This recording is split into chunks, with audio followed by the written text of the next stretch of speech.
Hey everyone, welcome back. Now hopefully you've been watching my videos and you'll have seen this bike in a fairly recent one. This is my very first ever good bike, my 1996 GT Avalanche that I've actually had in storage at my parents' house, got it sent to me, rebuilt it and then cracked it on the first ride. It was inevitable, it was gonna break at some point. I'm not too sad, I'm just happy I got at least one last ride on it. Now in that riding video, I put out a bit of a request asking if any of you guys had any frames which could replace this. You guys have been really kind, thank you so much. I've had people offering me old retro Charles frames which I always wanted but never had, some really old school big cross-country style frames and some smaller GT frames.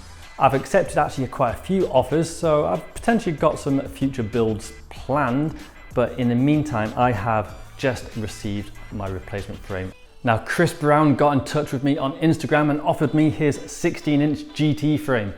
Now this is actually just what I was after. I really like the GT design. I wanted to keep it kind of old school GT, but I wanted a smaller frame, and actually a 16-inch I think is really nice. It still looks like a mountain bike, but it's small enough that won't get in the way anywhere near as much as this one. I actually think this is the perfect compromise. So Chris, thank you so much for sending this to me. I'm gonna get this built up right now. I'm not gonna do another build video because I already did that with this one, so let's just do the swap. I wish all bike builds were as easy as that. Anyway, let's take this thing out and see how it rides.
Just realised I haven't even said how good looking this bike is. I think the black frame actually looks really nice, matches the forks.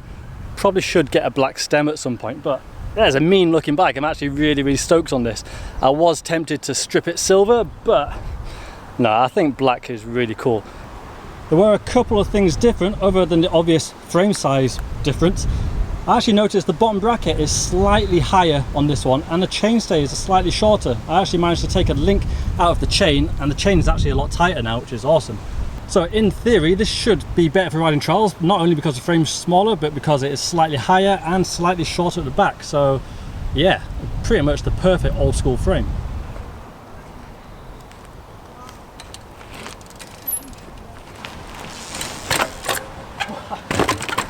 Whoa. That went up. Definitely should take my phone out of my pocket for this one. That's a phone smasher.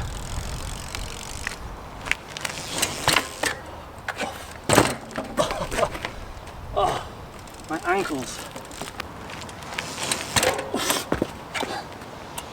Totally got distracted then.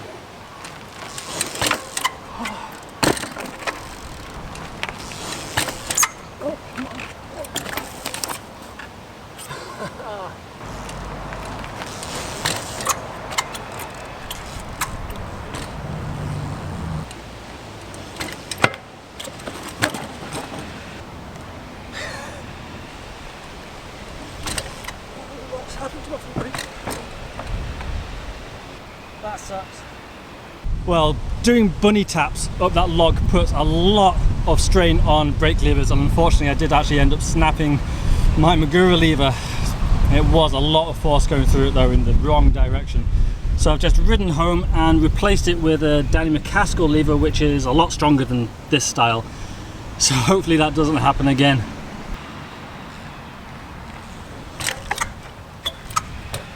Oh, come on. It's not what I want.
Right, this hook's going to be a challenge on this bike.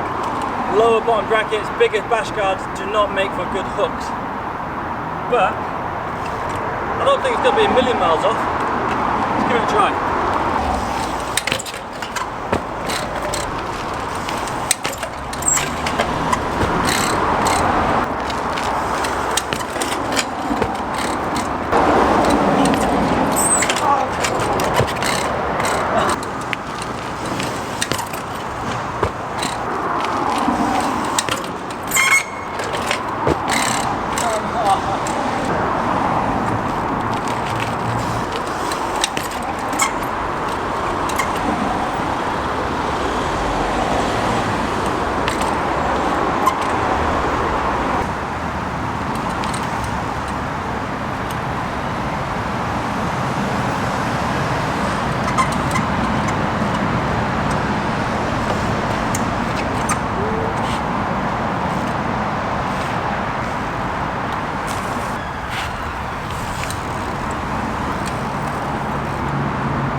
back when I had a retro bike similar to this, it was always my goal and my dream to be able to get over roadside rails.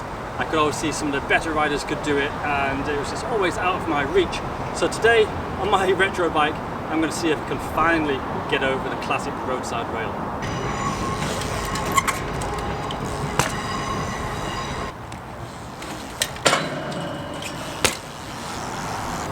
Okay, that flew up that. They definitely weren't that easy back in the day. But we're not done yet. That was up to back wheel.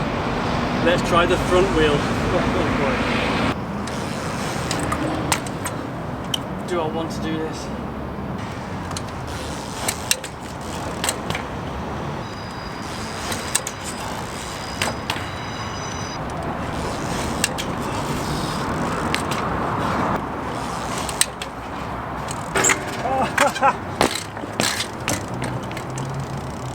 Robbed. Totally robbed of that one.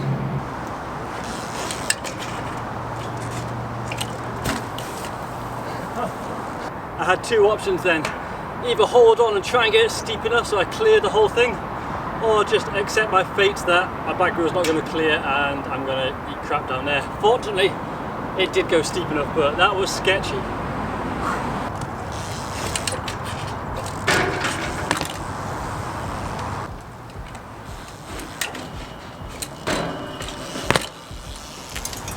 This has been a seriously fun ride. One of the more fun rides I've had for a long time. Not because the bike's any better than my other bike, but just the fact that I'm riding a bike that I used to ride, except I can actually ride it way better than I used to. I think one thing we can take from this is, if you want to get into trials or street trials, you do not need a specific trials bike to start with.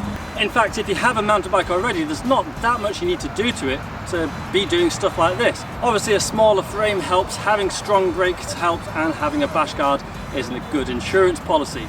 In fact, even just going to eBay, picking up a bike similar to this, going to Tati Bikes and picking up some trial specific parts, you'd end up with a very capable bike. And then if you do decide you want to get into trials more seriously, then sure, you can upgrade, get a trial specific bike from Inspired or whatever, and be safe in the knowledge that if you've been riding a bike like this, probably gained quite a few good habits. As usual, if you like this video and you're not yet subscribed, just click the button down below. My goal this year is to get to 100,000, and I'm getting closer, it's getting there, I can feel it, can't wait. And as usual, again, if you want to see longer videos released earlier for just $2 a month, head to my Patreon channel, I'd love to see you there. And if you want some cool merch, head to Clarkson.com where you can pick up a range of my gear. I also have a PayPal donation page, and actually any help from you guys through Patreon, PayPal, my merch would be really appreciated. There's no shows at all this year. My income comes from shows, so having those taken away is not ideal. So any help you guys can do will make me continue to make these videos to entertain you. I hope you enjoyed this video as much as I enjoyed making it. Post a comment down below and I will catch you next time. I hope you all have a fantastic week. See you later.